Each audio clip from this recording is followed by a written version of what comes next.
Dear 16-year-old Sarah Jane, in this letter, I'm not going to talk about what is to come in life, because although you do like to plan, you also like the element of surprise and going along with the flow. This letter is to give you some advice. Advice I wish I could have given you so much sooner. I wish I could physically go back in time right now and give you a hug while I tell you everything I'm about to say face to face. Because right now, you are really struggling with absolutely everything in life. But through Sarah Jane form, you're covering it up. You are hiding it from your friends and family because you don't want to bother anyone. It's no big deal to you, when in matter of fact it's a huge deal. You're a lost soul with no idea where to go or what to do in life. But that's okay, because at 25 you still have absolutely no idea and are still figuring things out, and that's completely fine. You have absolutely no idea how strong you are. Not only are you strong for yourself, but you are strong for all your loved ones around you. You've always been anxious, for as long as you can remember. You overanalyze absolutely everything. You're so hard on yourself. I'm so mad you won't open up about your struggles with your mental health. If you had opened up now, things might have been a little bit different. You're so ashamed of not being okay, and that's not okay.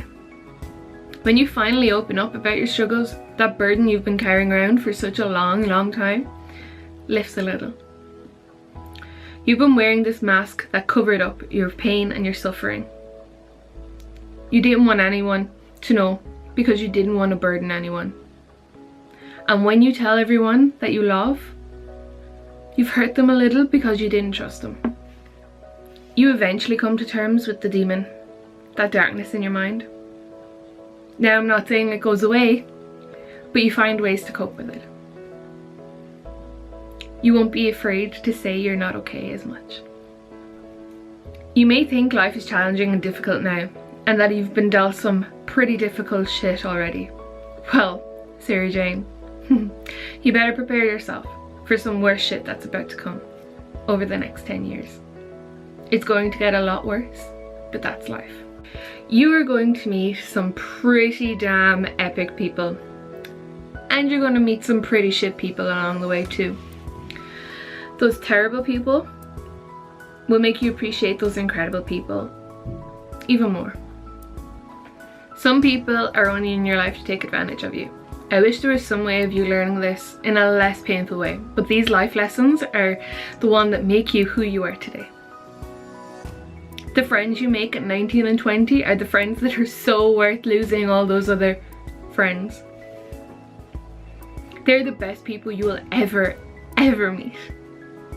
They'll bring out the best, most incredible, most amazing version of yourself that you could ever want to be. They make you happy. They make you feel comfortable. They make you smile.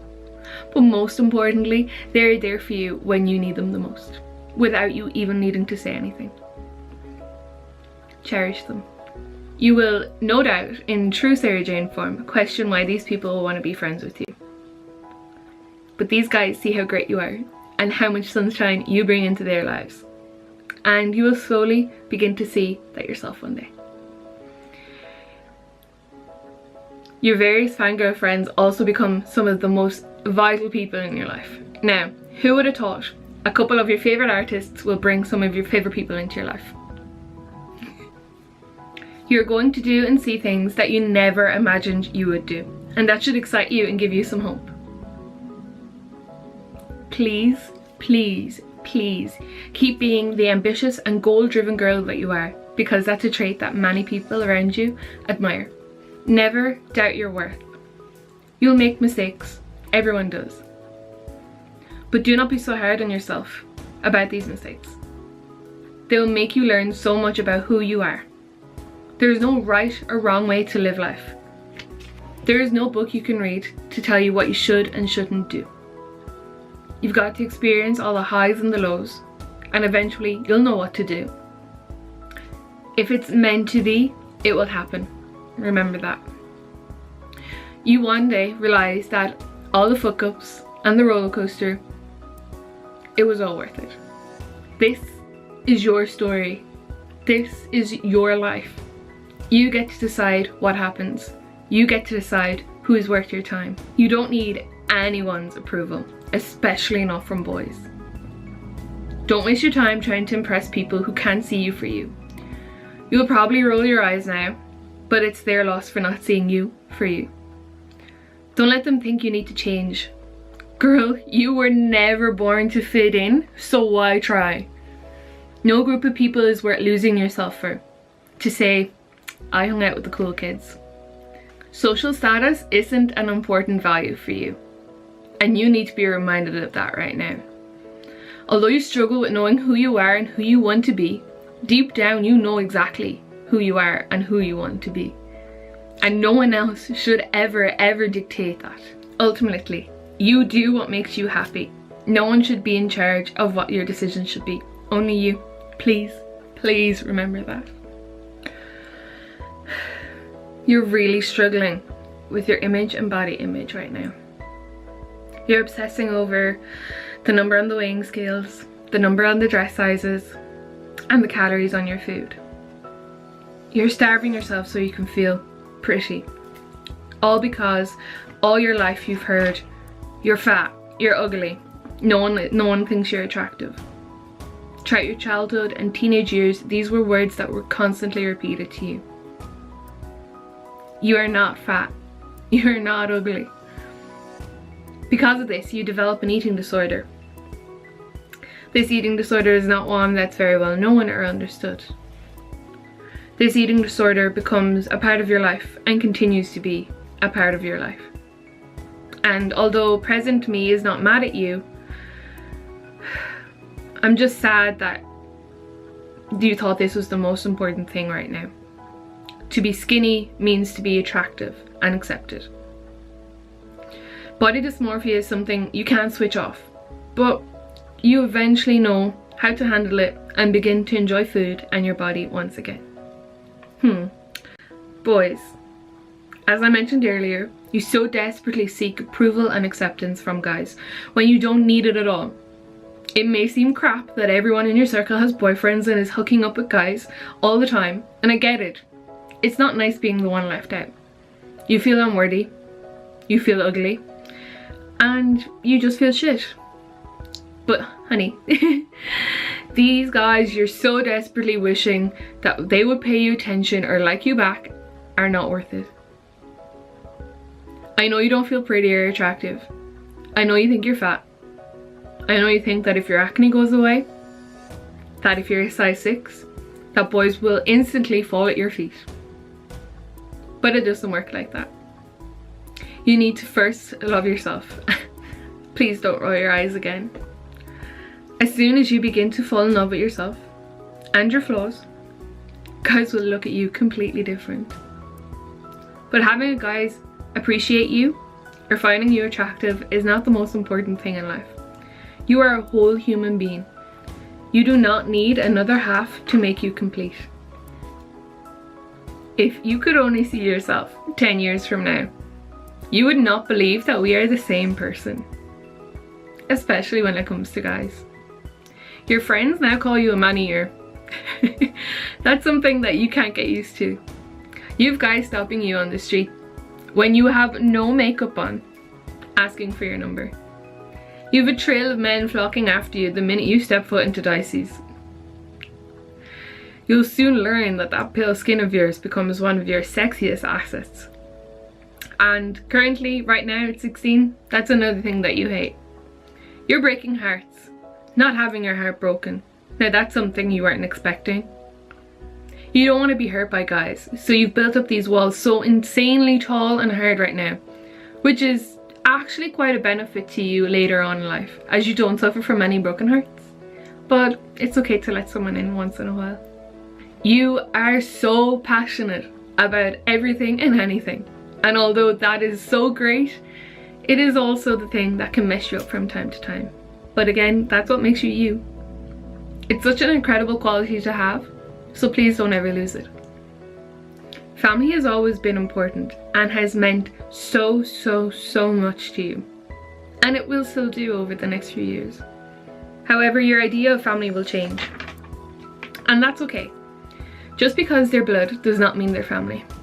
Blood does not mean anything to some people, and that's what's hurting you and will continue to hurt you over the next few years. Don't worry though. You get to choose who family is to you, and girl, you have some incredible, some of the most special people around you in your circle. Hold on to them tight and appreciate them while you can. Spend as much time as possible with those you love in your family because you don't want to regret it in years to come. You're going to experience so much grief in the next few years, between family members getting sick and family members passing away. You know time is scarce and you already make your family a priority. No matter how old you get, you will always be daddy's little girl, and your mom will always be your first and forever best friend. You're going to fight, and that's normal. You just want to be the best possible daughter that they could possibly want in life. You put so much pressure on yourself to be this idea of the perfect daughter, when in fact they're already so proud of you. They just want you to be happy and healthy. They just want you to wake up in the morning and enjoy every day of your life.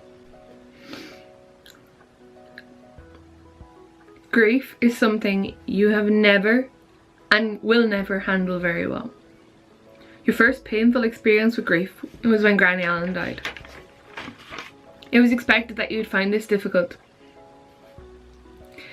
You spent so much of your time looking after her, and you even became her nurse towards the end of her time. And everyone knows how you're not so good with wounds, blood, vomit, anything nurse related. I wish I could say that this will be the only major grief that you will experience for a very long period of time, but that is not the case. You're going to experience even more heartbreaking grief. However, it is going to hurt less over time. You just need to accept that grief is normal and allow yourself to cry when you miss someone. Sarah Jane, I wish you would open up your eyes and appreciate Lorcan so much more than you already do, because he goes far, far too soon. Every day since he's gone, all you want to do is to hear his laugh and his words of encouragement. You would do anything to have him back right now. You are an incredible young lady. You are loved and you are appreciated by so many people. You are smart. You are talented. You are so incredibly strong. You are brave. One day you will learn to love yourself and the life that you've been given. One day you'll look back at your life and all the things you've gone through and overcome and be so incredibly proud of yourself. And most importantly, you are unique, and that is something to be proud of, because you know what? No one can take that away from you. And it's the exact uniqueness that makes everyone you meet in years to come intoxicated by your aura and confidence, and leaves them remembering you in the best, most incredible way possible. The minute you start to love yourself, the world starts to pay attention to you and accepts you for you and your uniqueness. Please, please embrace it. I wish you could see how you've turned out now, because you've become this pretty, amazing woman. Even if I say so myself. You're going to be okay. I love you, and you should love yourself too. Love always, Sarah Jane.